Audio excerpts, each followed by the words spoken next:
my all respected colleagues, प्यारे बच्चों good morning. देखिए बच्चों ऐसा है, ये हमारा विद्यालय जो है इसका नाम क्या है? राजकीय माध्यमिक विद्यालय रतनगढ़। यहाँ पे 8वीं क्लास तक का स्कूल है, सबको मालूम है? अब बात यह है कि 8वीं क्लास तक अक्सर क्या होता है कि थोड़ा सा यूँ हो जाता है कि चलो एक विद्यालय गवर्नमेंट स्कूल है, वैसे काम चल रहा है, और कई बार इसको जो कमी है, जो आपकी जो कमी निकल के आई है, वो ज्यादातर निकल के आई है आपके माता पिता की ओर से। इस बात को ध्यान से समझो कि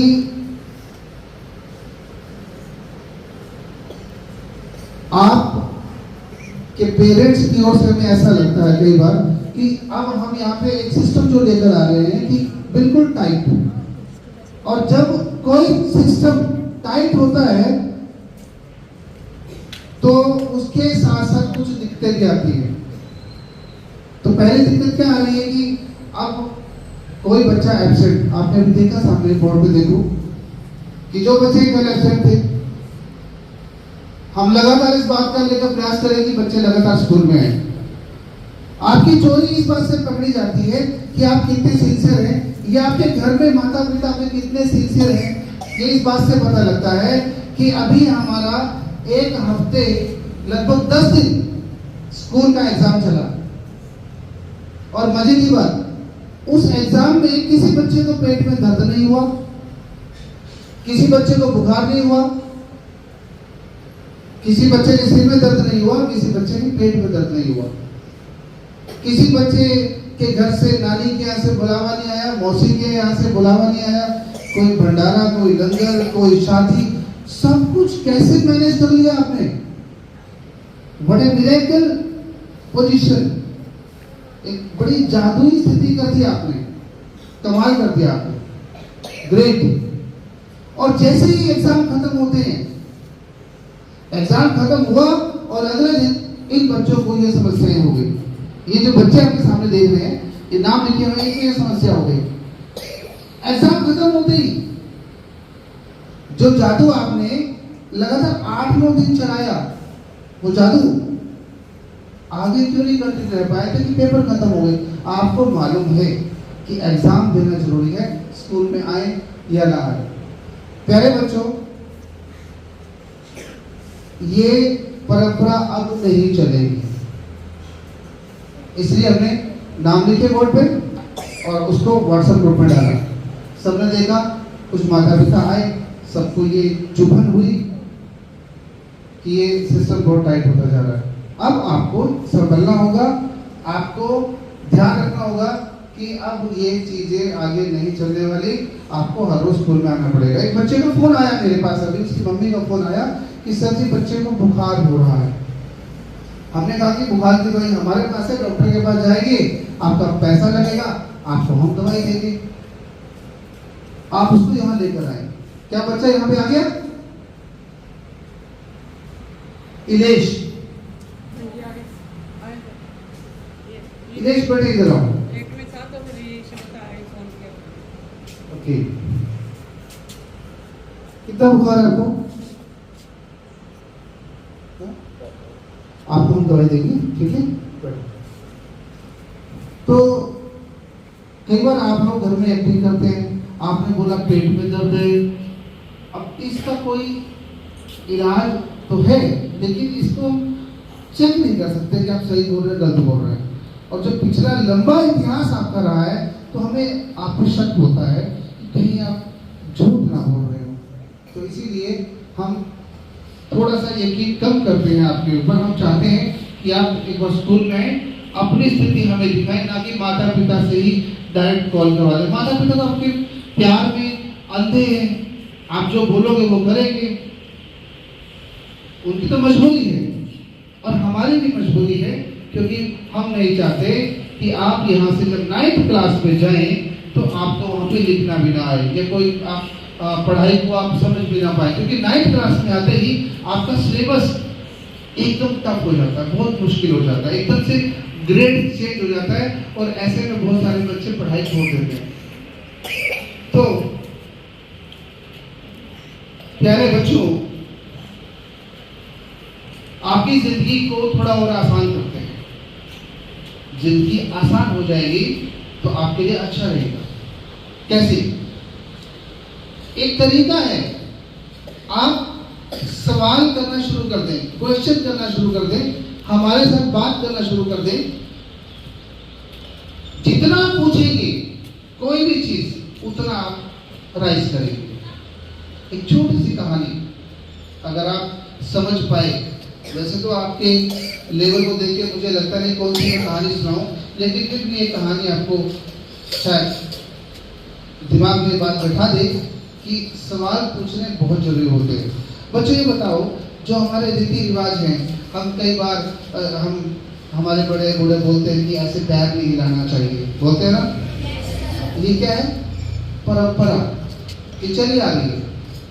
इसके पीछे कारण जानते हो क्या? क्यों? नहीं पता ना? बहुत सुना होगा, ऐसे नहीं करना चाहिए, ये नहीं करना चाहिए, वो नहीं करना चाहिए। इतनी लंबी लिस्ट है, तो क्या इसके पीछे कारण क्या है? इसी तरह एक परंपरा और बनी। कैसे परंपरा बनती है और उसके पीछे क्या कमियां होती है, समझिए। एक बार वैज्ञानिकों ने एक कमरे में 5 बंदर रखे। कितने बंदर? 5 बंदर। और वहां पे सीढ़ी लगा दी। सीढ़ी लगा दी और सीढ़ी के ऊपर उन्होंने टॉप पे कुछ केले लटका दिए। अब एक बंदर सीढ़ी के ऊपर गया और सीढ़ी के ऊपर जैसे ही चढ़ा, उन वैज्ञानिकों ने क्या किया? बारिश कर दी। ऊपर से बारिश, पानी गिराया। वो पानी सब बंदरों पे गिरा और वो बंदर घबरा के नीचे आ गया। तो दूसरा बंदर चढ़ा, वैज्ञानिकों ने फिर बारिश कर दी, वो नीचे आया।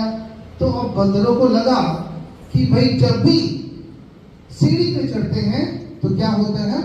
बारिश होती है। उनके दिमाग में परंपरा बन गई, बंदर तो बंदर है, इतना दिमाग तो है नहीं। उन्होंने देखा कि सीढ़ी पे चढ़ते हैं और बारिश होती है। तो क्या हुआ? अब जैसे ही कोई बंदर सीढ़ी पे चढ़ता, बाकी बंदर उसको नीचे गिरा के उसकी पिटाई करते कि तेरी वजह से हम भी गिरे हो गए हैं। अब क्या हुआ? अब वैज्ञानिकों ने बारिश करना बंद कर दिया। अब रिवाज बन गया कि जैसे ही सीढ़ी पर चढ़ेंगे तो बारिश होती है। हालांकि बारिश होनी बंद हो गई, वो रिवाज कभी का खत्म हो गया, लेकिन बारिश नहीं हुई, लेकिन पिटाई जारी रही। पिटाई की परंपरा हो गई। अब वैज्ञानिकों ने क्या किया? एक बंदर को हटा दिया और उसकी जगह नया बंदर ले आए।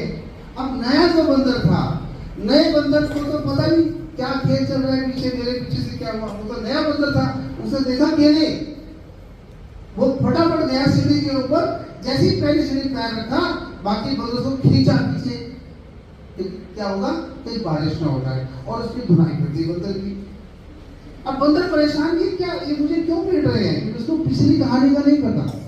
इतने में वैज्ञानिकों ने बाकी 4 बंदर में से एक बंदर और बदल दिया।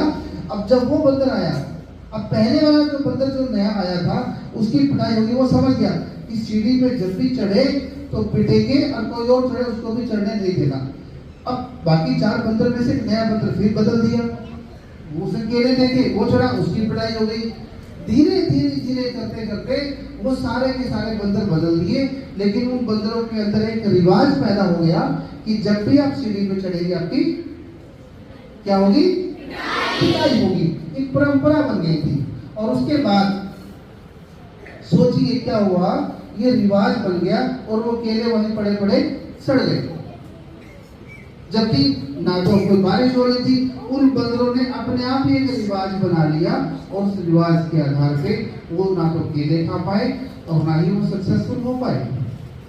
अब ये जो परंपराओं का जो मैंने एक छोटा सा उदाहरण दिया कहानी के माध्यम से, ये हमें क्या बताता है? वो तो बंदर थे और आप लोग क्या हो? आप इंसान हो। अब देखो, जानवर तो बेचारा पूछ नहीं सकता कि ये पिटाई क्यों हो रही है, मैं क्या करूं, इसके पीछे क्या वजह है। लेकिन आप लोग इंसान तो है, आप तो पूछ सकते हैं, आप तो पूछ सकते हैं ना। तो जो भी परंपराएं हैं वो उनका कारण खत्म हो जाता है, लेकिन परंपराएं वो चलती रहती है बिना जाने कि ऐसा क्यों होता है, किसी को नहीं पता होता।